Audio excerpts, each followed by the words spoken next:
After an identity is assigned to you, without your knowledge, you will be sent to an organization called an educational system.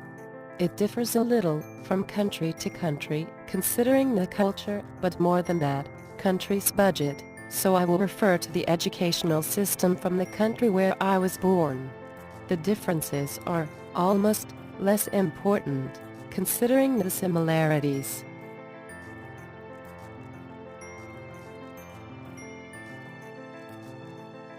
Kindergarten lasts about 3 or 4 years, but can vary.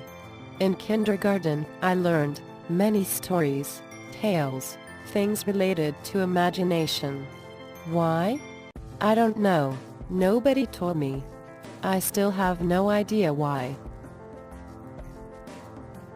Well, you must understand that today we expose children to artificial values first. Moo moo, said the cow. Ba ba, said the sheep. When you bring up children with that kind of garbage, they can learn geology, children can learn engineering, mathematics. Children are capable of learning the same thing adults are. It takes just as much garbage that you fill the kids' heads with, and you keep pumping information into their head that's unreal, and then you expect them to be able to think later on. Children can learn to read at a very early age. They can understand complex things like continental drift. They can understand volcanoes, nature. They can understand the symbiotic process. But you have things like a Mickey Mouse Club. Imagine that. Imagine all the ridiculous things that children are exposed to. So here we damage them right away because we think, well, I guess that's the way children are. No, they are not. I can like to say this about my own little boy. When he was about 4 years old, he said, Daddy, the wheel came off my toy car. Will you fix it? So I said, so it did. I'll get you baby toys where the wheels don't come off. And I threw the car in the garbage. Well, I watched him, and I noticed that lower lip come out, and he said, you throwed it away. And so I said, yes, I did. So he said, well, maybe I can fix it. Then I took it out and I gave it to him. And he tried to put it together, and he did put it together within a few minutes. Then I picked him up and said, that's wonderful. How did you do that? He said, I'm not that little. In other words, if you give kids responsibility, instead let Daddy solve this, let Daddy do that for you, let Mommy fix that, you produce a blob that doesn't think.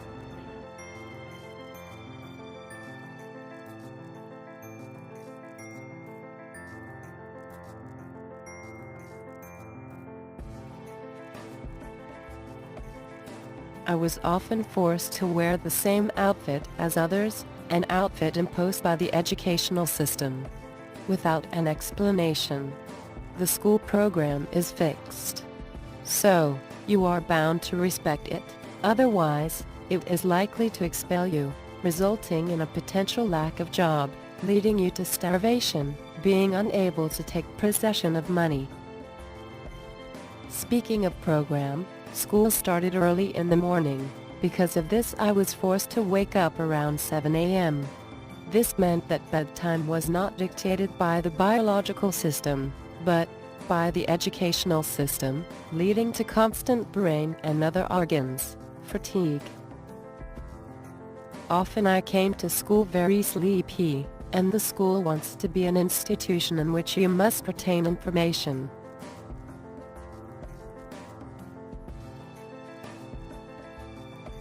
Classes were fixed, so were the breaks. The program was about 6-7 hours a day, 5 days a week. The educational program lasted about 12 years, and the break was about 2-3 months every year. The educational system has created the first scale of values and labeled people as being stupid or smart because of some unknown rules, creating envy.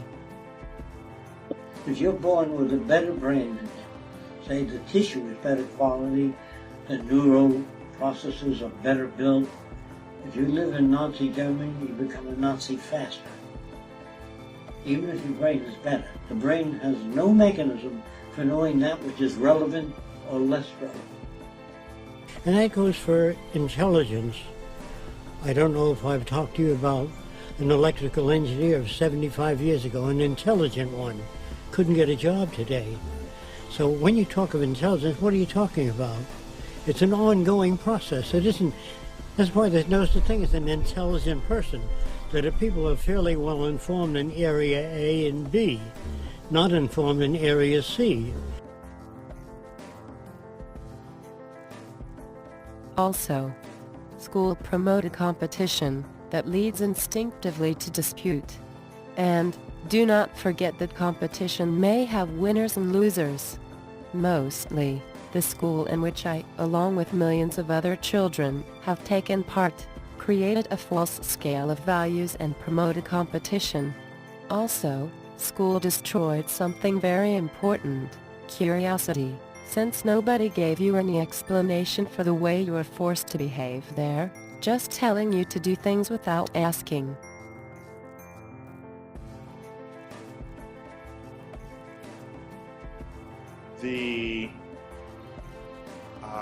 You say you're worried about kids. I'm not worried about kids, I'm worried about grown-ups, okay? These are the ones who vote. These are the ones who tell you, the world is coming to an end in 2012. Kids don't say that, grown-ups do. I'm worried about grown-ups who say, read my horoscope, tell me whether I'll find money tomorrow. Grown-ups say this, not children, okay? Children do not read horoscopes, okay? Children are perfectly happy counting through the number 13. Children are not afraid to walk under ladders. They see a black cat cross their path, they say, oh, look, kitty, kitty, they want to pet it and not run in the other direction. Children are not the problem here. Get me started. Plus, kids are born curious. They're always exploring. We spend the first year of their lives teaching them how to walk and talk, and the rest of their lives telling them to shut up and sit down.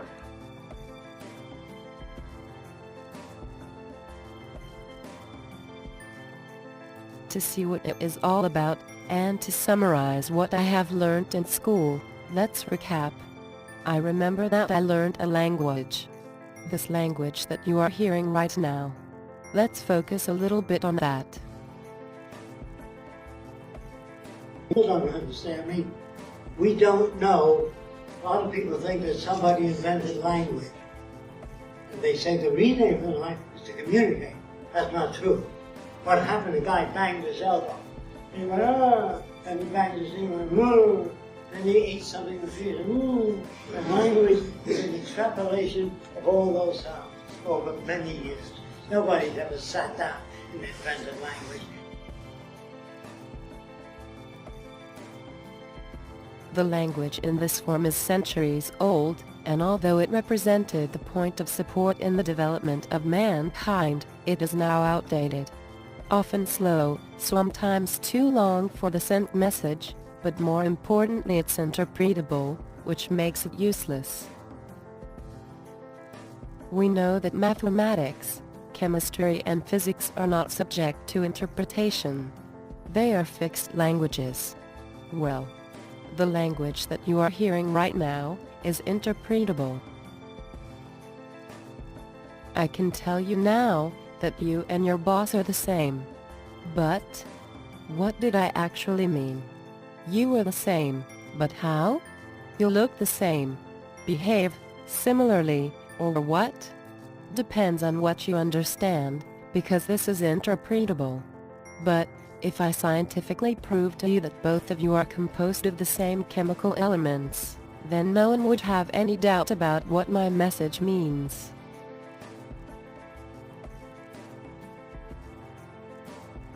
Consider now the people who build all kinds of buildings. They are constructing using all those fixed languages so that everyone understands, and the building could fit in the environment. No opinion here. So, in those 12, or for me 15 years, of school, I learned and exceeded language that adds to the confusion of the current world. Moreover, I learned one language out of hundreds, which does not help me when I leave the country. I learned an interpretable language that helps me communicate with a few tens of millions of people on the planet out of 7 billion. That, in an era of the internet, a place without fictitious boundaries. Why haven't I learned a universal language? One more compact and less interpretable. Or why didn't I learn the other fixed languages better than this interpretable one? I have possible theories, but they don't matter. All that matters is that you ask yourself. Besides this language, I learned mathematics, and even after I finished school, I thought that mathematics is a bunch of letters and numbers, with certain rules, and that everything is a game for brain development. My colleagues thought the same thing, perhaps some of them didn't even ask. I created this theory because nobody, ever, could give me a more detailed explanation, other than, you need to know how to calculate. Calculate money? Or what? I wonder if my old colleagues even know what mathematics really means. The same happened with physics and chemistry. Blackboard, white chalk, and a professor with a fixed character, together with fixed and obligatory school schedule, pushed me away from reality, and all those fixed languages have become nonsense bonds. That's why many students hate such classes. Their value is never explained. Remember that no such fixed language could help me in daily life of the monetary system, because the basic language used here is the one that you are witnessing right now, a language old and subject to interpretation.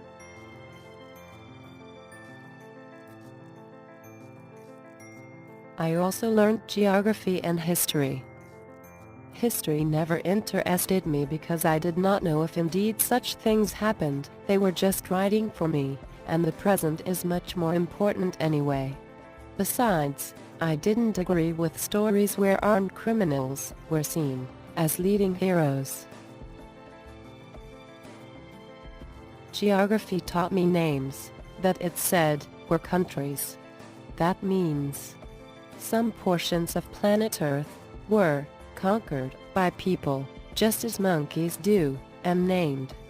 This is the concept of countries. That is how countries evolved. Even today, boundaries separate areas, and are dividing the human species, leading to racism and instinctively slowing progression due to separation. Countries and cities have no importance, because the earth itself is the common heritage of all humans. You can define a piece of earth, name it, and say it is yours only by imagination. It will be recognized by others in its value only if others accept that as being true. Also through imagination. That's what I retained from geography, names and imaginary demarcation.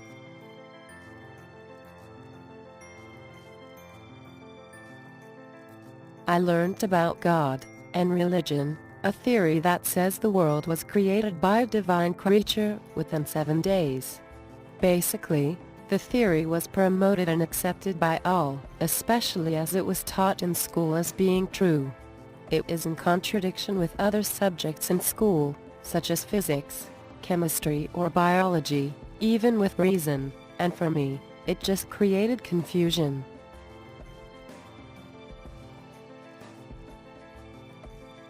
My school didn't focus on sport, music or drawing, so I cannot remember anything from these areas.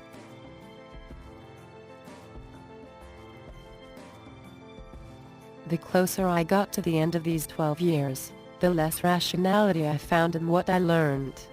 What we learn in school does not have any tangent with reality, only with further education through college. In the monetary system, college is the final step, of this human education, and college will prepare you for a job. That makes the educational system a system of training workers.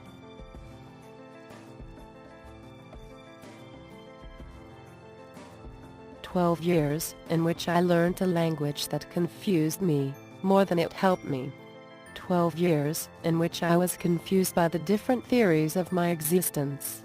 12 years in which I have been obligated to present myself at fixed hours to an institution and to have a certain uniform.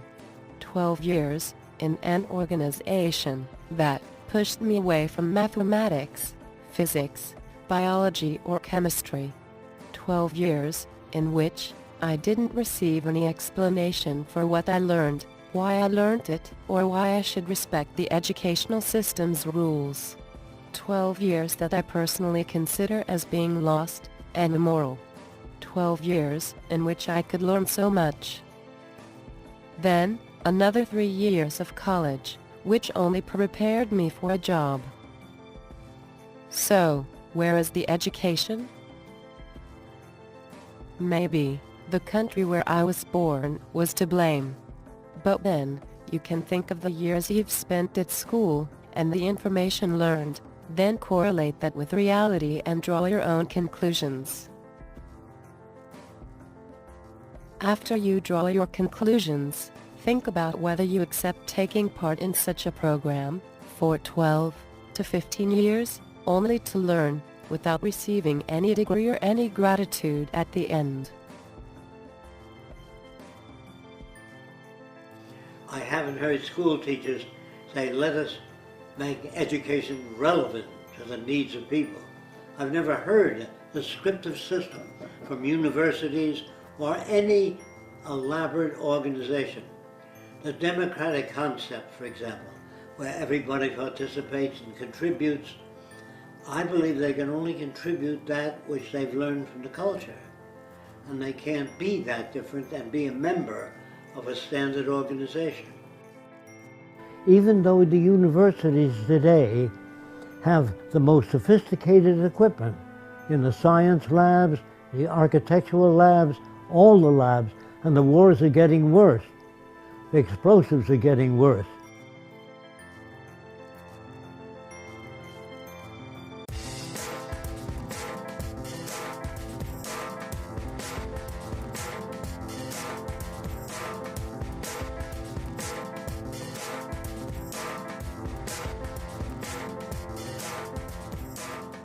Now, let's look at how children learn, and how schools might look in a system focused on progress and freedom of human beings.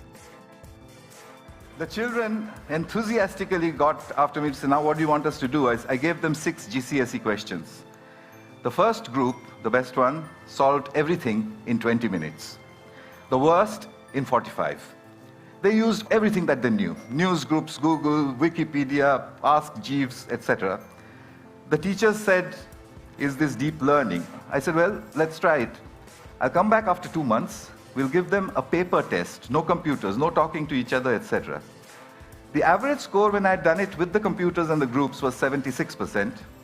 When I did the experiment, when I did the test after 2 months, the score was 76%. There was photographic recall. I mean, if there's stuff on Google, why would you need to stuff it into your head? I basically embedded a computer into a wall of a slum in New Delhi. The children barely went to school. They didn't know any English. They'd never seen a computer before, and they didn't know what the internet was. I repeated this all over India and then through a large part of the world, and noticed that children will learn to do what they want to learn to do.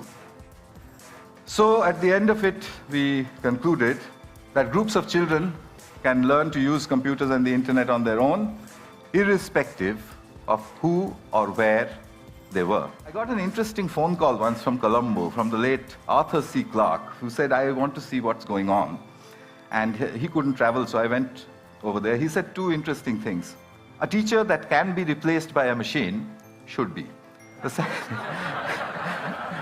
The second thing he said was that If children have interest, then education happens. And I was doing that in the field, so every time I would watch it and think of him. Possible, and they can undoubtedly help people, because the children very quickly learn to navigate the web and find things which interest them. And when you've got interest, then you have education. I think we've just stumbled across a self-organizing system. A self-organizing system is one where a structure appears without explicit intervention from the outside. Self-organizing systems also always show emergence, which is that the system starts to do things which it was never designed for, which is why you react the way you do, because it looks impossible. I think I can make a guess now. Education is a self-organizing system where learning is an emergent phenomenon. Now that we know that children learn and organize themselves better through curiosity, you should only provide information and access to them. It's simple. Hi, my name is Salkhan. I'm the founder and faculty of the Khan Academy, and we're trying to educate the world.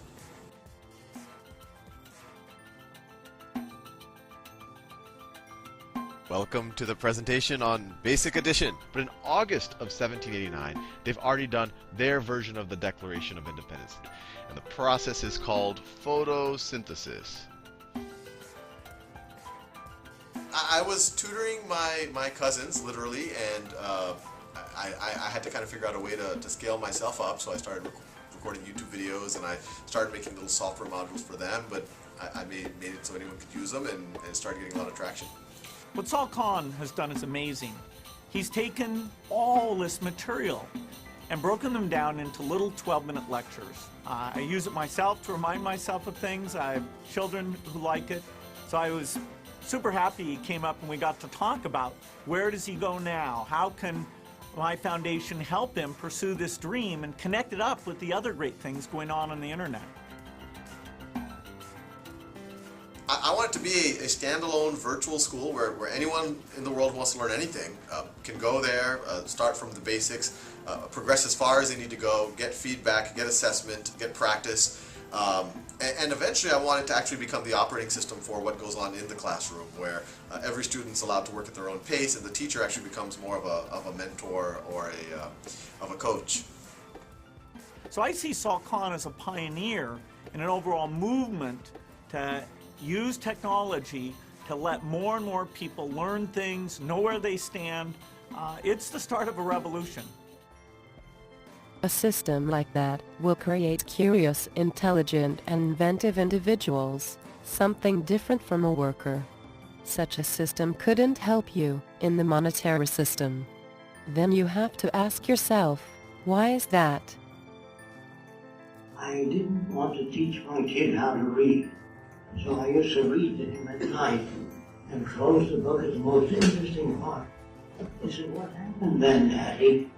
I said, "Look, if you learn to read, you can find out. I'm too tired to read. I'll read to you tomorrow." So he had a need to want to learn to read. Don't teach children how to read. Don't teach them mathematics. Give them a reason to want it. Because everybody doesn't know what that means. In school, they're working ass backwards.